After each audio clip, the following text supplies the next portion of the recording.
Oke. Yang selanjutnya adalah standar penulisan referensi penelitian.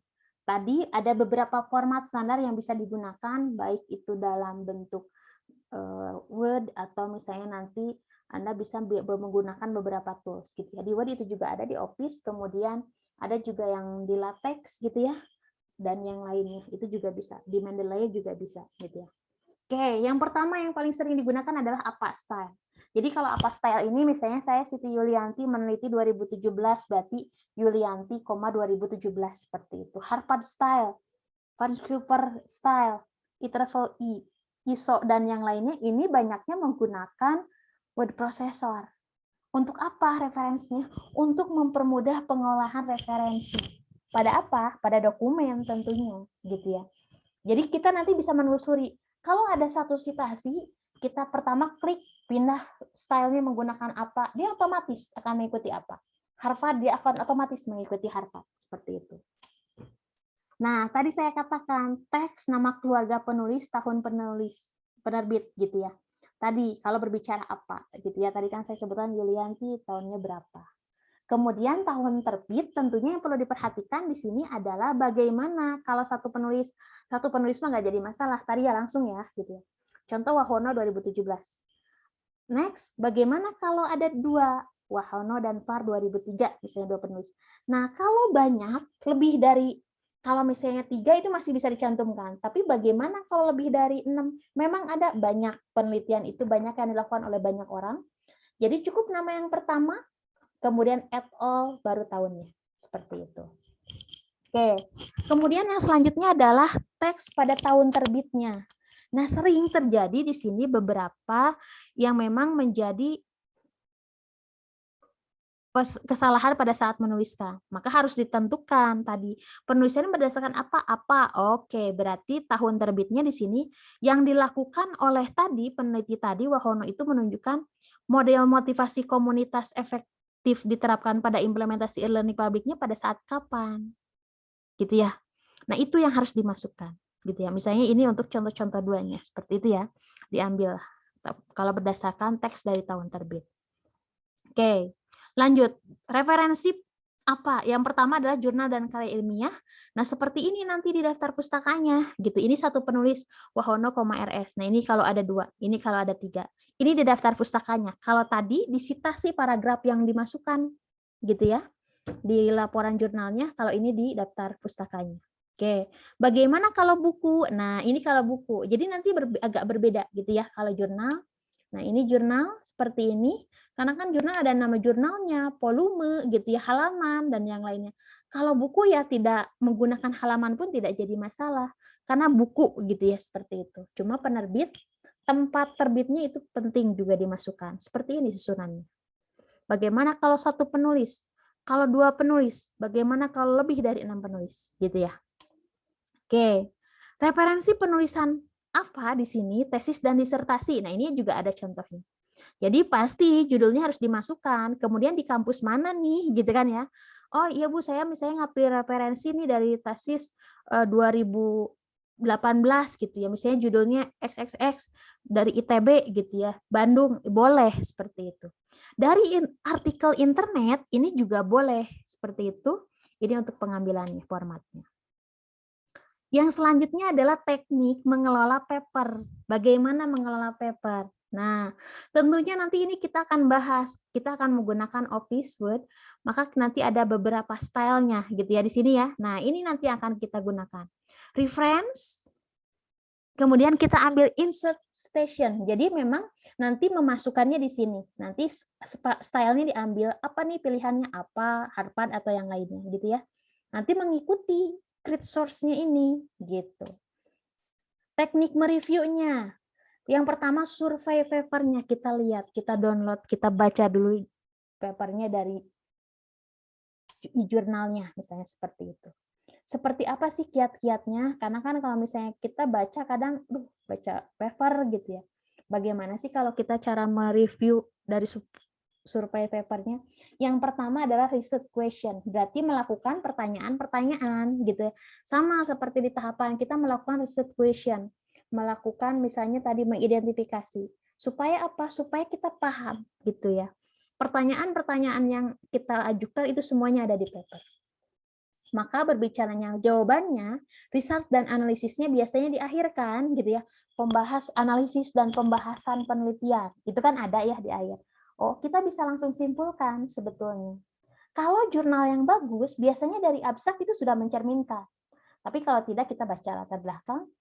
Next, kita bahas dan analisisnya itu dibaca kembali. Gitu ya. Nah, pelan-pelan tuh tentang nanti dalam jurnal tersebut kita review metodenya apa sih yang bagus, algoritmanya apa sih yang bagus, kenapa menggunakan algoritma itu. Jadi di situ kita bahkan ketemu yang namanya tadi state of the art metodenya. Oh iya, ini pakai SPM. SPM itu akan bagus kalau misalnya pemilihan materinya itu parameternya pakai algoritma lagi, dioptimasi dulu, misalnya seperti itu. Jadi kita tahu, oh berarti setelah dioptimasi harus diapakan lagi nih supaya makin bagus gitu ya akurasinya. Gitu. Jadi kita, oh iya, ketahuan seperti itu. Perhatikan juga kalau research question ini tentunya berbicaranya ada tentang research challenge atau problemnya. Benar nggak ini tentang masalah, tentang challenge yang digunakannya, seperti itu ya. Untuk apa? Tentunya untuk menemukan masalah yang baru tadi. Kalau tadi kita sudah tahu state of the art metodenya, berarti sekarang art dari problemnya gitu. Oh iya, metodenya seperti itu. Masalahnya sekarang bagaimana kalau parameternya bla bla bla gitu ya. Kita harus pakai apa lagi dioptimasi atau misalnya perbaikan algoritmanya gitu kan ya. Kemudian yang selanjutnya technical paper, tentunya ini bagaimana kita mereview secara teknis gitu ya dari papernya. Pertama adalah pahami penelitian. Maka di awal sudah ketahuan kan ya, oh ini tentang prediksi produksi padi, berarti masalahnya ada apa nih di prediksi produksi padi gitu ya. Itu harus kita paham apakah penelitian hanya menyelesaikan masalah yang dibuat-buat atau memang ada landasan dan sudah divalidasi pada saat memahami masalah penelitian itu. Kedua, bagaimana kita memahami kontribusinya. Ini mengulang yang sudah ada, istilahnya atau mengembangkan yang sudah ada gitu ya, atau benar-benar ada sesuatu yang baru di papernya yang orang belum dapat atau orang belum teliti gitu ya. Atau peneliti di sini bisa jadi bahwa banyak literatur lain yang berhubungan dengan penelitiannya. Kontribusinya itu harusnya ada, memang menyadari bahwa banyak di luar sana yang nanti bisa menjadi referensi untuk penelitian kita. Seperti itu ya. Tadi, masalah penelitian, kontribusi. Yang selanjutnya adalah memahami validitas kontribusinya. Tentunya berbicaranya valid enggak? Gitu kan ya, betul tidak? Maka di sini terbukti benar atau tidak. Adakah kesalahan dalam pembuktiannya? Adakah faktor-faktor aneh pada proses eksperimennya? Kemudian, apakah benchmark dari yang dilakukan itu tidak realistis atau hanya buatan saja, gitu ya? Atau membandingkannya jangan-jangan apel dengan jeruk? Karena kalau berbicara penelitian, itu kita harus membandingkannya adalah apple to apple, jeruk to jeruk. Jadi kalau Anda mau membandingkan gitu ya, algoritma untuk clustering ya algoritma dengan clustering lagi. Oh iya, clustering pakai Kak-Min. Oh ini dengan Kak-Min Mendoid gitu ya. Kalau misalnya, oh saya mau membandingkan algoritma klasifikasi, berarti oh saya maunya menggunakan decision tree, oh saya menggunakan naive Bayes. Jadi memang harus yang sama seperti itu. Jadi kalau akan melakukan penelitian pun, saya akan menilai bagaimana kebiasaan anak SD di masa pandemi, yaitu sekarang di new normal seperti itu ya. Oh SDA dengan SDB itu bisa, namanya apple to apple. Tapi kalau saya mau mengambil sampelnya siswa SD sama siswa SMK itu sudah berbeda jauh. Itu yang harus hati-hati. Kemudian generalisasinya cukup valid tidak, gitu ya. Itu berbicara tentang validitas kontribusi ini. Yang selanjutnya adalah tadi berbicara tentang memahami masalah penelitian ya. Motivasi mengerjakan penelitian itu apa? Ada nggak sih hal penting gitu ya, atau yang kritis yang dianggap ingin diselesaikan oleh penelitian Anda gitu kan ya. Kemudian yang ketiga, mengatasi kelemahan dari pendekatan yang ada. Jadi tadi kalau misalnya SPM nih bakal sulit menentukan parameter yang bagus, Anda optimasi dengan algoritma yang lain gitu ya.